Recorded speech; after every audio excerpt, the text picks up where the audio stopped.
60 साल के बाद रात को कभी भी उड़द की दाल मत खाना। हाँ जी, क्योंकि उड़द की दाल अगर आप रात को खाएंगे 60 साल के बाद तो आपके शरीर में प्यूरिन्स जमा होना शुरू हो जाता है। अब प्यूरिन्स अगर ज़्यादा जमा होगा तो आपका यूरिक एसिड बढ़ेगा, और अगर यूरिक एसिड ज़्यादा हो गया तो घुटनों में दर्द होगी, हड्डियों में टक टक की आवाज़ आएगी। ये चीज़ें जो ये गांठें हैं ना, ये इनमें सूजन आना शुरू होगी। ये देखो, ये चीज़ जब आपका यूरिक एसिड बढ़ेगा तो ये इन चीज़ों में सूजन आती है। ये जितने भी आपके जॉइंट्स होते हैं, ये जोड़ों में दर्द होगी भयंकर तरीके से। आप रात को सो नहीं पाएंगे, इतनी बुरी दर्द होगी फिर। तो इसलिए उड़द की दाल मत खाओ। अब जैसे आगे श्राद्ध का समय आएगा, भारत में श्राद्ध होते हैं बहुत ज़्यादा, तो श्राद्ध में लोग भल्ले खाते हैं, दही भल्ला उड़द की दाल से बना होता है वो। और वो भी खासकर किस चीज़ के साथ खाते हैं आप भल्ला? दही के साथ। आप खुद इस चीज़ को बढ़ाते हैं। आयुर्वेद में कुछ आहार ऐसे हैं जो रात को नहीं खाने होते, विरुद्ध आहार माने जाते हैं वो, उड़द की दाल और दही। बाकी डिटेल में आगे समझाऊंगा, वीडियो देखिएगा। हरे कृष्णा जी। और लास्ट तक आते आते जो चौथे नंबर वाला भोजन है, जब उसके बारे में बताऊंगा तो आप के होश उड़ जाएंगे। आप बोलेंगे हमारी बीमारियों की जड़ ये है, हमें इसके बारे में पता ही नहीं था। अब देखिए बुजुर्ग भाइयों, अगर आप इन चीज़ों को खाना बंद कर देते हैं रात को ना 60 साल के बाद, तो लगभग 50% बीमारियों को तो आप वैसे ही कंट्रोल कर लेते हैं, सिर्फ इन 4 चीज़ों को खाना बंद करके 60 साल के बाद खासकर। अब जो दूसरी चीज़ है जो आपको रात को कभी नहीं खानी होती 60 साल के बाद, वो आपकी पसंदीदा एक ऐसी चीज़ है जो गर्मियों में आप बहुत ज़्यादा खाते हैं, जो है खीरा। हाँ जी, खीरा ककड़ी। आप बोलेंगे खीरा तो एक बहुत अच्छी चीज़ है, सलाद है। हाँ जी, मुझे पता है, मैं भी खाता हूँ, सलाद है। लेकिन 60 साल के बाद यही जो खीरा है, यही जो सलाद है, आपकी बीमारियों को बढ़ाता है। और अगर कहीं आपको रात को बार बार पेशाब आता है, अगर आपको प्रोस्टेट की दिक्कत है, तो आपके लिए ये बहुत ज़्यादा नुकसानदायक है बुजुर्ग भाइयों। मानिए मेरी बात को, इतनी अच्छी सलाह कोई नहीं देने वाला। खीरे में सबसे ज़्यादा क्या है? पानी है। रात को खीरा खाएंगे, पानी शरीर में ज़्यादा जाएगा तो पेशाब ज़्यादा बनेगा, प्रोस्टेट को, आपकी किडनी को काम ज़्यादा करना पड़ेगा। तो यही वजह है कि आप लोगों को रात को खीरा नहीं खाना होता।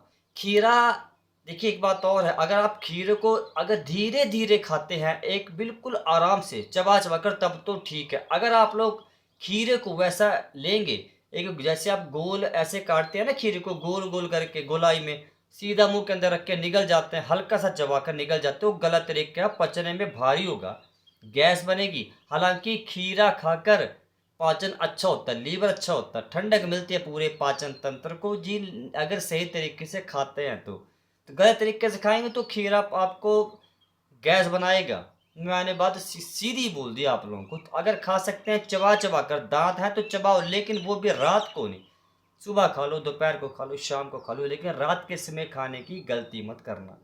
और तीसरे नंबर वाली चीज़ जो आपको रात को बिल्कुल नहीं खानी, वो हर घर में मिलने वाली एक ऐसी चीज़ है जो भी गर्मियों में, तो वो खीरे के बाद दूसरे नंबर वाली चीज़ आती है, बड़ी ठंडक देती है, वो पसंदीदा है। हाँ जी, वो है दही। अब हो सकता है दही का नाम सुनकर आपको हैरानी हो, लेकिन रात को मैंने भी लगभग 4-5 साल से दही खाना बंद कर दिया। मैं आपको वजह बताता हूँ। जब मैं 37 साल की उम्र में दही को रात को खाना बंद कर चुका हूँ, उसके फायदे गिनाऊंगा। हाँ जी, दही खाकर आप तो फिर भी बुजुर्ग हैं, आपकी उम्र 60-70 साल के ऊपर है, आपके लिए तो निषेध है दही। आयुर्वेद में रात को दही खाना वर्जित है, क्योंकि दही खाकर शरीर में कफ का प्रकोप बढ़ता है। कफ, वात, पित्त, कफ, 3 आपके शरीर में ये दोष होते हैं। अगर कोई भी बढ़ गया तो बीमारी होगी। अगर शरीर में वात का प्रकोप बढ़ेगा, अगर शरीर में वात बढ़ेगा तो घुटनों में दर्द होगी, हड्डियों से जुड़ी समस्या होगी। पित्त बढ़ेगा तो पेशाब से जुड़ी समस्या होगी, पेशाब में जलन होगी, बीपी बढ़ेगा, गैस होगी, कब्ज होगी। और अगर कफ बढ़ेगा तो सर्दी, जुकाम, गले में खराश, खांसी, सारी दिक्कतें होंगी। दूसरा, दही आपको मिलता कहाँ से है? जानवरों से। और जो मेरी वीडियो रोज देखते हैं उनको पता होगा कि मैं बोलता हूँ 60-70 साल के बाद आपको दूध और दूध से बनी कोई चीज़ नहीं खानी। हाँ, अगर जानवरों से जो आपको दूध मिलता है वो तो निषेध है। अगर आपको पेड़ पौधों से दूध मिलता है तो उसका दही लस्सी बनाकर आप खा सकते हैं। अब पेड़ पौधों से दूध कैसे मिलता है, लिखिए डायरी पे। आप घर पर नारियल का दूध बनाओ, उसकी दही, उसकी लस्सी बनाकर खाओ ना, फायदा होगा। घुटनों में दर्द कम होगी, प्रोस्टेट स्वस्थ रहेगा, इससे बार बार पेशाब की दिक्कत कम होगी इससे। क्यों, सही है। बादाम का दूध बनाकर पियो ना, शरीर में हेल्दी फैट्स जाएंगे, ठीक है। दिल मजबूत होगा, लीवर किडनी आपके मजबूत होते हैं। और रात को अगर दही खाएंगे तो आपकी किडनी के ऊपर ज़्यादा दबाव पड़ेगा, गौर कीजिए, क्योंकि ये जानवरों से चीज़ मिलती है। उसमें सैचुरेटेड फैट होता है जो आपका शरीर पचा नहीं पाता। 60 साल के बाद लीवर कमज़ोर होना शुरू हो जाता है, आपकी किडनियाँ कमज़ोर होती है। कितना ज़्यादा भार पड़ता है आपको पता होना चाहिए। इसलिए चीज़ें मत खाओ, मत खाओ ना। दही खाने का आपको शौक़ है, आप शौकीन है दही खाने के, तो नारियल का दूध लो, उस दूध से दही बना लो, बस सिंपल है। अगर आप चाहते हैं कि आपको मैं बताऊँ कैसे नारियल का दूध बनाया जाता है तो कमेंट करना, लिख देना नारियल का दूध, बस मैं आपको समझा दूंगा। जितने ज़्यादा कमेंट्स आएंगे उतनी जल्दी ही मैं वीडियो बनाऊंगा नारियल के दूध के ऊपर, आपको लाइव बना के दिखा दूंगा, ठीक है, समझ गए जी। अब बुजुर्ग भाइयों, वो लास्ट चीज़, हाँ जी, उस लास्ट चीज़ का नाम बताने से पहले एक बात आपसे हाथ जोड़ के बोलना चाहता हूँ। अगर अभी तक आपने मेरे चैनल को सब्सक्राइब नहीं किया, सब्सक्राइब करो, इस वीडियो को अभी से लाइक कर दो, शेयर कर दो। अब जो लास्ट चीज़ है बुजुर्ग भाइयों, ये इतनी कॉमन है कि हर बुजुर्ग भाई 60 साल के बाद इसको खाता है, क्योंकि इनको घर में किसी ने बता दिया, इनके बेटे ने बता दिया। हो सकता है आप बुजुर्ग भाई कोई पुत्र ने आपको बताया होगा, बेटे ने बताया, आपकी बहू ने बताया होगा, ठीक है, आप लोगों की धर्म पत्नी ने, रिश्तेदार ने बताया होगा, रात को हमेशा खाना खाने के बाद मीठा खाओ। लेकिन अगर आप मेरी बात के ऊपर भरोसा करते हैं तो रात को कभी भी खाना खाने के बाद मीठा नहीं खाना। देखो, मैं आपको बताऊंगा, अगर आप मीठा खाना चाहते हैं तो कौन सा मीठा खाना है वो भी समझाऊंगा। देखिए, आयुर्वेद के अनुसार रात को मीठा नहीं खाना चाहिए, ठीक है। क्यों? मीठा खाने से आपके शरीर में फैट बढ़ता है, आपके शरीर में चर्बी जमना शुरू हो जाती है, चर्बी जमना शुरू हो जाती है। अगर शरीर में चर्बी ज़्यादा बनेगी तो आपको मोटापा आएगा, मोटापा ज़्यादा आएगा तो प्रोस्टेट का खतरा बढ़ेगा, बीपी का खतरा बढ़ेगा, ठीक है, खून गाढ़ा होने का खतरा बढ़ेगा, हड्डियों में दर्द का खतरा बढ़ेगा, हार्ट अटैक का खतरा बढ़ेगा, बहुत से बीमारियों के आने का खतरा होता है सिर्फ और सिर्फ एक शरीर में चर्बी जमा होने से, फैट जमा होने से। शरीर में फैट ज़्यादा जमा होगा तो लीवर अच्छे तरीके से काम नहीं करेगा और हो सकता है लीवर फैटी होना शुरू हो जाए। फिर आप लोग क्या करेंगे? किडनी अच्छे तरीके से फिल्ट्रेशन का काम नहीं कर पाती। आपकी किडनी एक दिन में 130 से 180 लीटर फ्लूइड बाहर निकालती है, मतलब गंद बाहर निकालती है। तो अच्छे तरीके से गंद को बाहर नहीं निकाल पाएगी किडनी, वो फिल्टर कर ही नहीं पाएगी, क्योंकि मीठी चीज़ें ज़्यादा खा रहे हैं आप।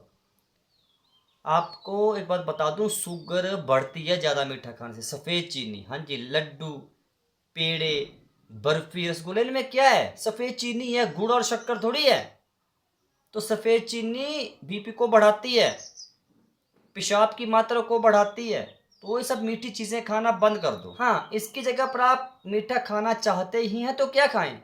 आप गुड़ खा सकते हैं, आप शक्कर खा सकते हैं, क्योंकि सफ़ेद चीनी सीधा आपके ब्लड में जाके घुल जाती है, सीधा सीधा। और ये जो गुड़ है, जो शक्कर है, इनमें फ्रुक्टोज जो है वो धीरे धीरे आपके ब्लड तक पहुंचता है, जिससे शुगर स्पाइक नहीं होती, शुगर बढ़ती नहीं जल्दी से। लेकिन गुड़ और शक्कर भी रात को एक उचित मात्रा में, ऐसा नहीं कि ज़्यादा खाओ। आधा टुकड़ा गुड़ का, इतना सा गुड़ काफ़ी है। शक्कर खाना चाहते हैं तो चम्मच, 1 चम्मच का आधा, मतलब आधा चम्मच, बस हो गया। देसी गुड़ खाओ, देसी शक्कर खाओ। क्यों ये सफ़ेद चीनी खा रहे हो? क्यों शरीर का बेड़ा गर्क कर रहे हो? मत करिए ऐसे बुजुर्ग भाई, अब भुगतना पड़ेगा आपको। अब ये 4 चीज़ें जो मैंने आपको बताई, चेक करो।